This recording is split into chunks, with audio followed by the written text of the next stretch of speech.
Before we lift our hearts in prayer, let's pause and quiet our minds to receive God's truth. His word is our foundation, steady, unchanging, and full of life. As we reflect on Scripture, may it prepare our hearts to speak with Him honestly and openly. Have you ever noticed how easily we can lose our way in the noise of daily life?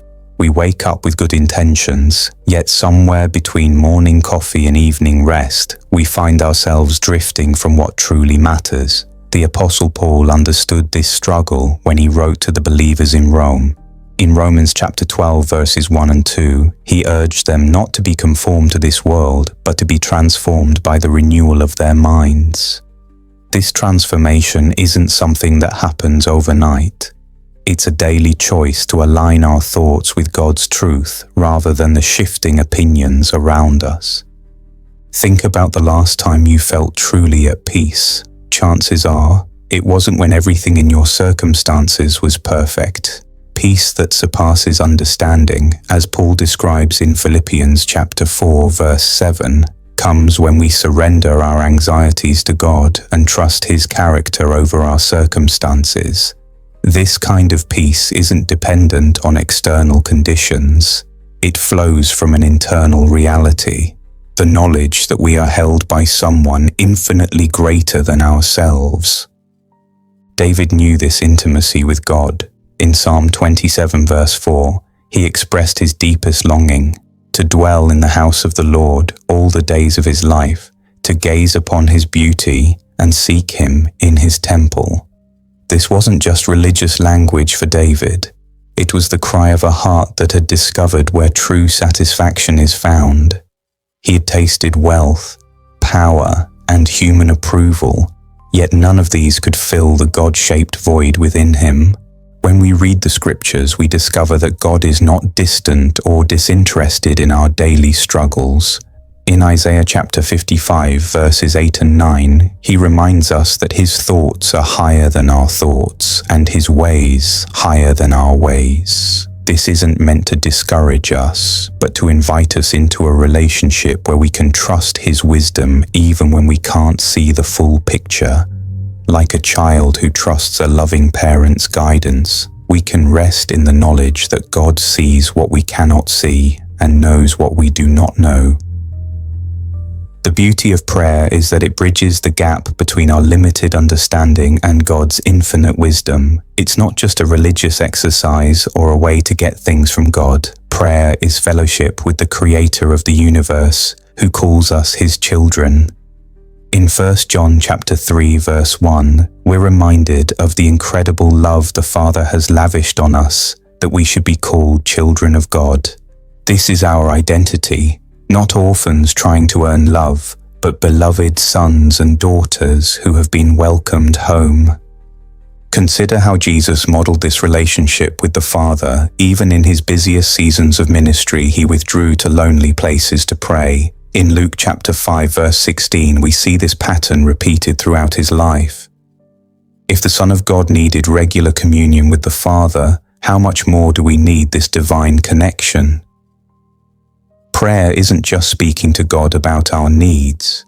It's positioning ourselves to receive His heart, His perspective, and His strength for whatever lies ahead. Throughout Scripture, we see examples of men and women who discovered the secret of walking closely with God. Moses spent 40 days on Mount Sinai, not just receiving the law, but encountering the very presence of God. When he came down from the mountain, his face shone so brightly that the Israelites couldn't look at him directly.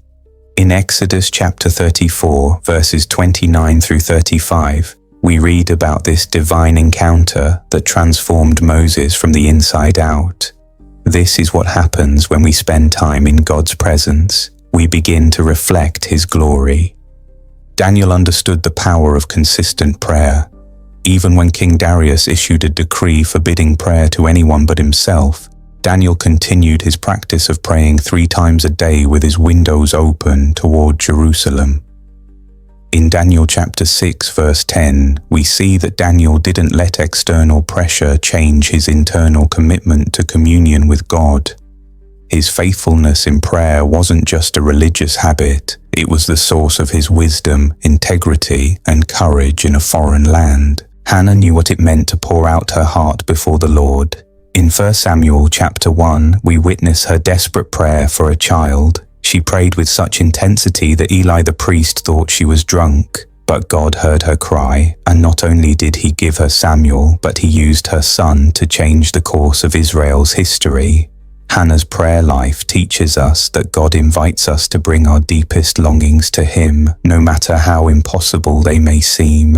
These biblical examples remind us that prayer is not about perfect words or proper posture.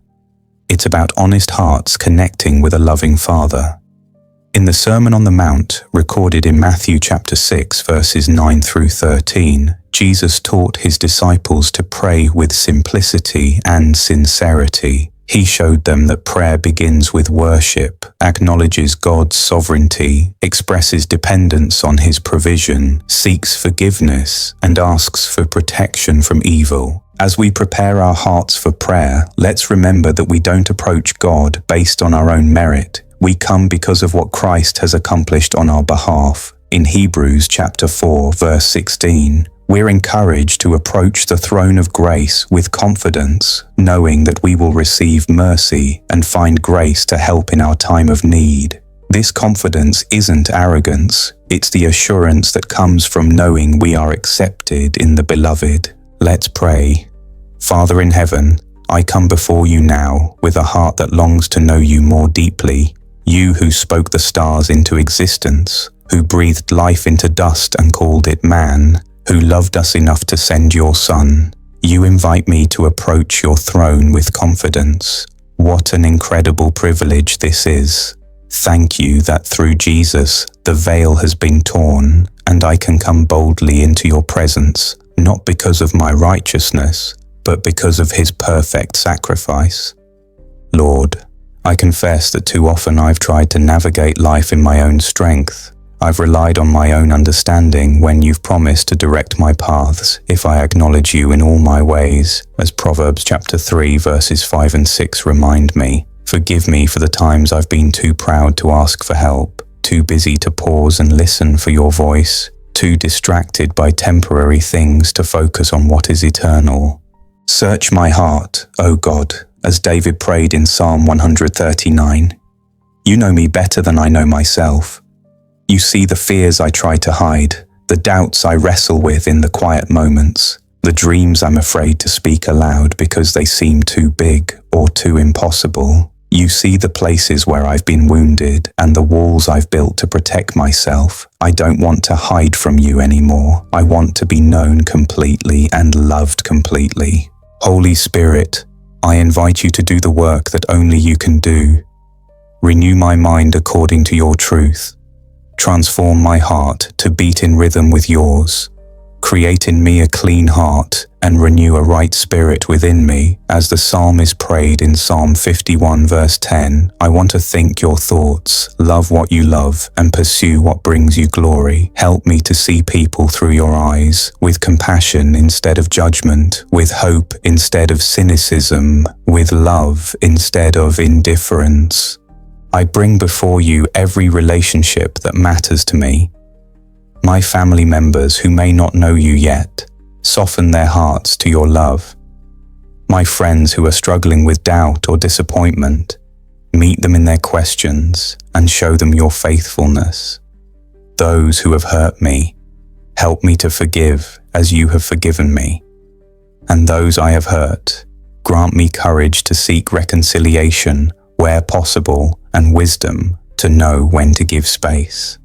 Lord Jesus, you said in Matthew chapter 11 verses 28 through 30 that all who are weary and burdened can come to you for rest. I accept that invitation today. I'm tired of carrying worries you never intended for me to bear. I'm weary of trying to control outcomes that are in your hands. I surrender my need to have all the answers and trust that you are working all things together for good. As Romans chapter 8 verse 28 promises, fill me with your joy, not the temporary happiness that depends on circumstances, but the deep, abiding joy that comes from knowing I belong to you. Let this joy be my strength when challenges come. Help me to rejoice always, pray without ceasing, and give thanks in all circumstances, knowing this is your will for my life, according to 1 Thessalonians chapter 5 verses 16 through 18. Even in difficulty, may I find reasons to praise you.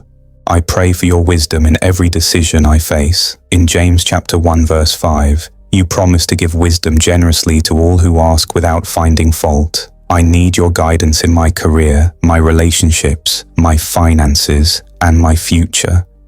Show me the path you want me to walk, and give me courage to follow, even when it leads through valleys I would rather avoid. Help me to trust your timing when delays frustrate me, and your silence when I long to hear your voice audibly. Lord, I lift up my community and nation before you. In 1 Timothy chapter 2 verses 1 through 4, Paul instructs us to pray for all people, especially those in authority, that we may live peaceful and quiet lives in all godliness and holiness. I pray for our leaders that you would grant them wisdom to make decisions that honor you and serve the common good. Heal the divisions in our society and help us to see each other as image bearers worthy of respect and love.